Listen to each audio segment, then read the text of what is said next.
تو خوب سمجھ لیجئے انشاءاللہ یہ سازش کبھی بھی کامیاب نہیں ہو سکتی جب تک ہم اپنے مسلک پر، اپنے اکابر کے مذہب و مشرب پر، ان کے مزاج و مذاق پر جب تک قائم ہے، کوئی سازش کامیاب انشاءاللہ نہیں ہو سکتی۔ عقل میں یہ بات ان لوگوں کے نہیں آتی کہ 2 کروڑ بچے ایسے ہیں جو تعلیم سے مکمل محروم ہے ہمارے ملک میں۔ وہ اسکول کی تعلیم میں الف باتا ان کو نہیں آتی۔ ہماری خواندگی کی شرح بڑھنے کے بجائے گھٹ رہی ہے، اس کی تو کوئی فکر نہیں۔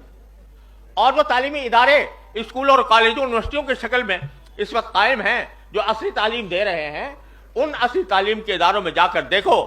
اسکولوں میں جا کر دیکھو کس طرح استاد اور امتحان کا نگراں باقاعدہ کھلا اعلان کر کے یہ کہتا ہے کہ جو اتنے پیسے دے گا اس کو ہم پرچے کا حل بتا دیں گے۔ جہاں کھڑکیاں ٹوٹی ہوئی ہیں، جہاں پانی نہیں ملتا، جہاں طالب علم اگر جائے تو گرمی سے بے تاب ہوتا ہے، وہاں اس کی کوئی فکر نہیں، اس کے حالات کی اصلاح کرنے کی کوئی فکر نہیں۔ ایک مدرسہ ہی رہ گیا ہے جس کی اصلاح چاہیے، ایک مدرسہ ہی رہ گیا ہے جس کو تختہ مشق بنانا ہے، اور جتنے